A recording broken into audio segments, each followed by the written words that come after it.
أعوذ بالله من الشيطان الرجيم. بسم الله الرحمن الرحيم. بسم الله الرحمن الرحيم. Ассаламу алейкум ва рахматуллахи ва баракатуху. Аллах Субхану ва Тааля, обращаясь в Коране, говорит: «Лан таналул бирра хатта тунфику ма тухиббун». То есть Аллах Субхану ва Тааля не примет ваших благих деяний, пока вы не пожертвуете из того, что дорого вам. Куда это пожертвовать?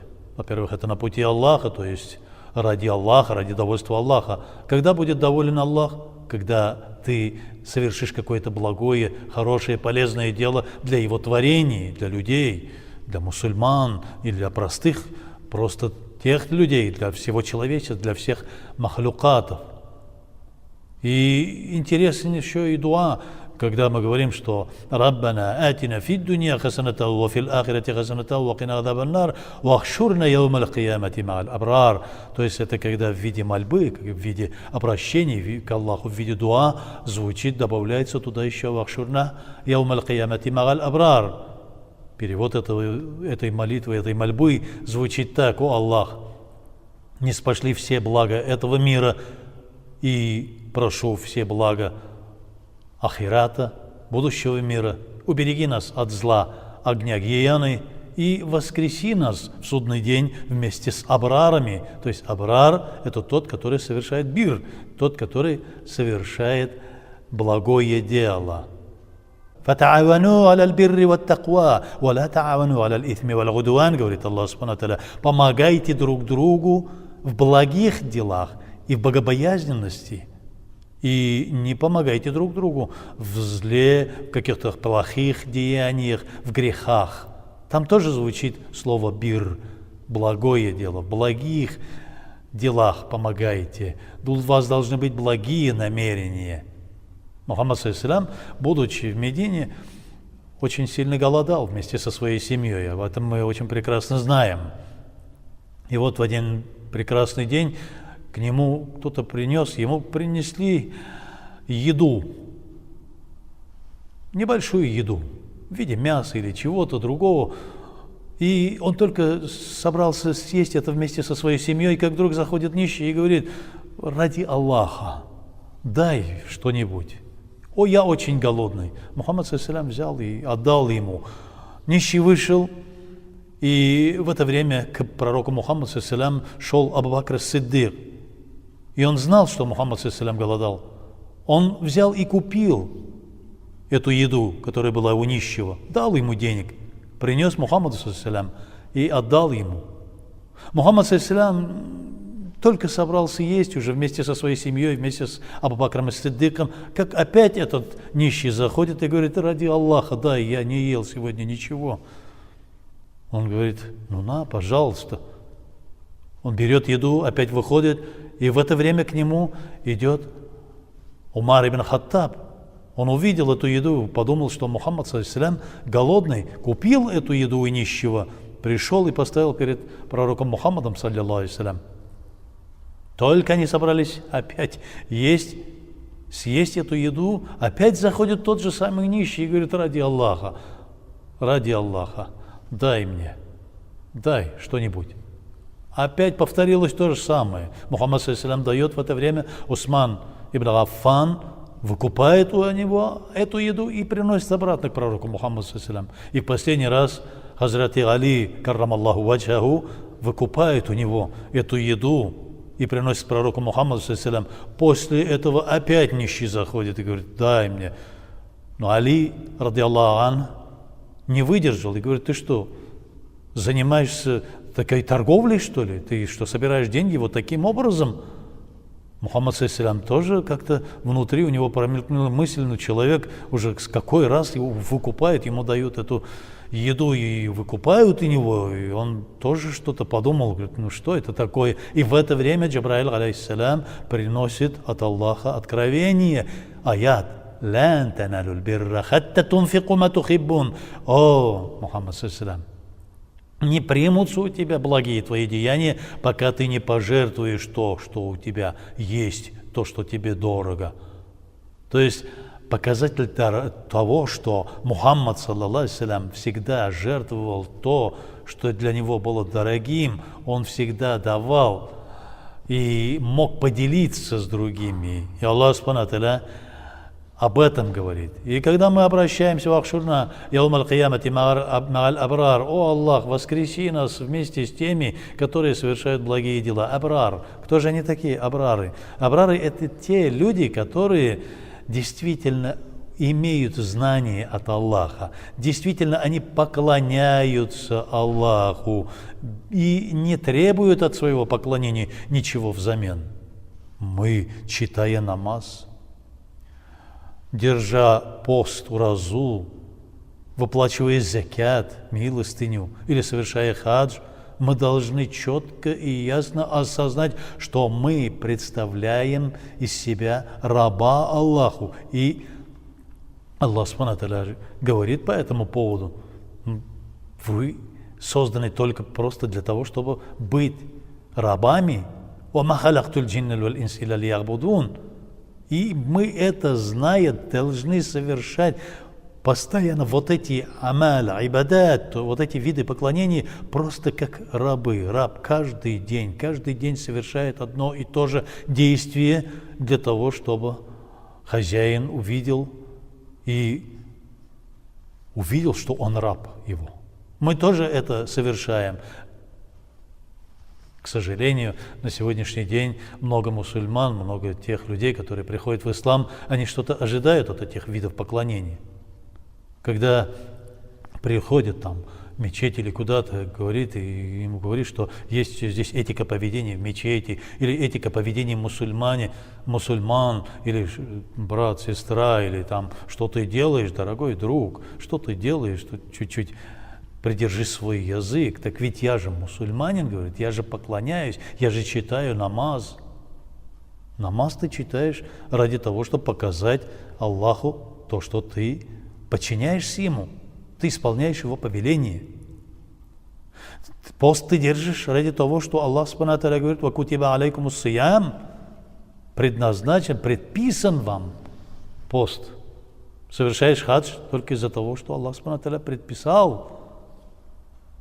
Аль-хаджу лиман истата илейхи сабиля. Если у тебя есть возможность, совершай хадж. Выплачивай закят, если ты богатый. Это все для того, чтобы показать, что мы увидели твой аят. «Вама халактуль джинна валь инс илля лиябудун». Я не создал и джиннов, и людей просто так. Я их создал для того, чтобы они поклонялись, чтобы они были моими рабами. Не детьми, а моими рабами. Раб что делает?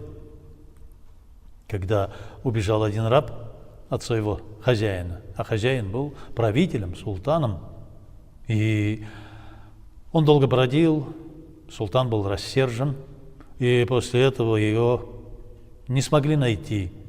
Через несколько дней раб вернулся к своему хозяину, весь растрепанный, побитые ноги до крови, и его схватили, привязали, и султан велел отрубить ему голову. И когда его наклонили его голову на плаху, он говорит: можно я скажу несколько слов, о правитель, о величайший?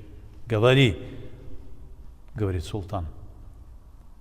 Знаешь, говорит величайший султан, принять вот эту смерть от твоих рук для меня радость. Я понял в это время, когда я убежал от тебя, что, оказывается-то, ты меня кормил, ты меня поил, одевал, и ради этого я мог веселиться со своими друзьями. Ты мне ничего такого, никаких таких преград не делал. То есть я был твоим рабом и делал, и был сытым, и был одетым, обутым, и в то же время я мог встречаться со своими друзьями и веселиться с ними. После того, как я убежал от тебя, я понял, что у меня-то ничего нет, оказывается, что все то, что у меня было, я потерял, и я вернулся к тебе. И теперь даже смерть от твоих рук, о величайший повелитель, сладка мне, как мед, произнес он. Сердце султана разжалобилось, то есть сжалилось над своим рабом, и он велел отпустить Так вот и Аллах такой же. То есть, будучи рабами, мы совершаем то, что Он повелел нам, и во имя этого, во имя того, что Он доволен нашим поклонением, Аллах Субхану ва Тааля дает нам все возможности. Да и просто так дает. Если мы в этом мире живем, Он создал нас, Он нам все дает. Но мы еще должны знать, что в этом мире существуют те люди, которые совершают благие дела. И не будут наши дела считаться благими, пока мы не пожертвуем ради Аллаха чем-то своим очень дорогим. Абрар – это ученые, те знающие, те, которые ищущие довольство Аллаха. Мы же каждый день, ежедневно просим: «Ихдина сират аль-мустаким, сират аль-ладина ан'амта алейхим». О Аллах, поведи нас праведным путем, тем путем, которых Ты облагодетельствовал. Кого Он облагодетельствовал? Он облагодетельствовал тех людей, которые называются посланниками Аллаха, праведниками, Его пророками и Его друзьями, и знающими, абрарами. И Аллах Субхану ва Тааля дает нам эту возможность. Он говорит, что ищите тех людей, будьте вместе с теми людьми, которые совершают благие дела. Убегайте от тех людей, которые совершают зло. Есть абрар и ашрар.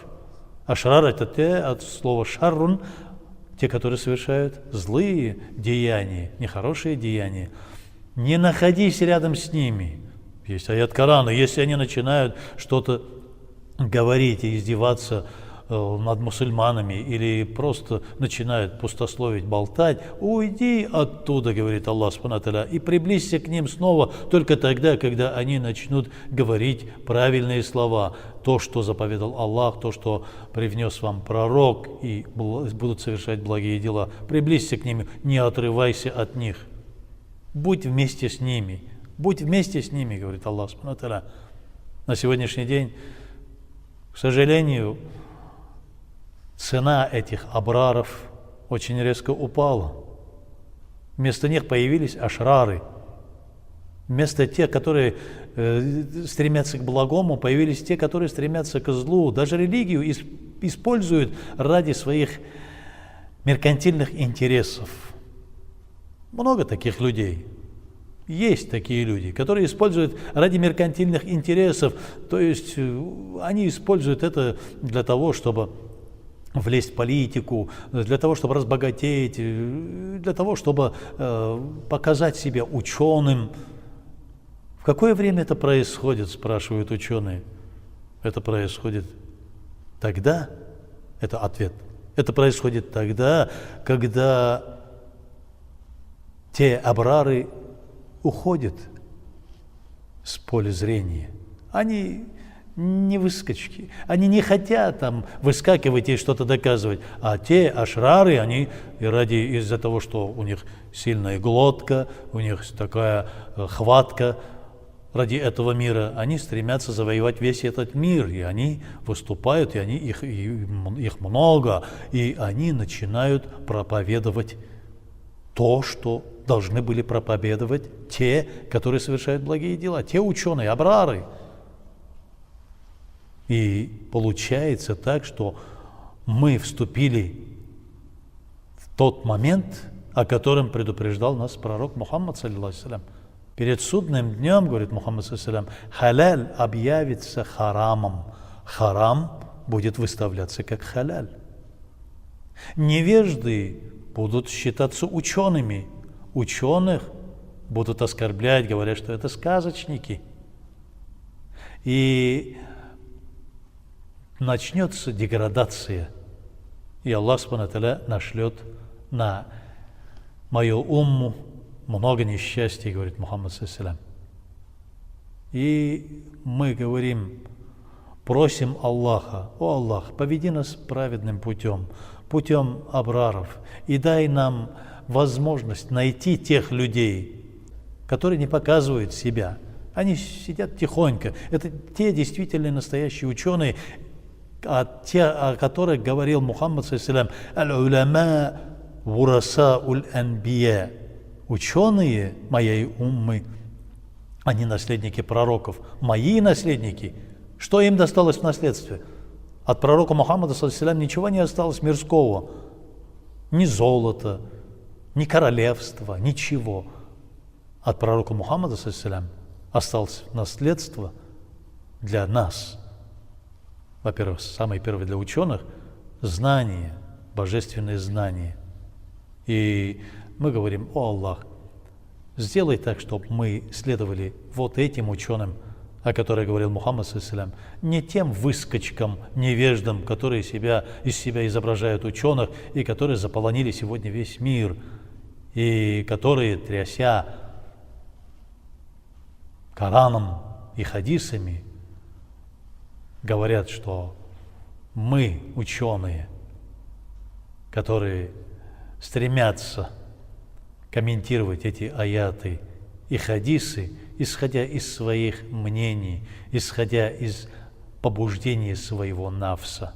Да убережет нас Аллах от такого зла и поведет нас праведным путем, и не спошлет на нас все блага этого мира и будущего мира. Раббана атина фид дунья хасаната ва фил ахирати хасаната ва кина адаб нар. Аллаху акбар.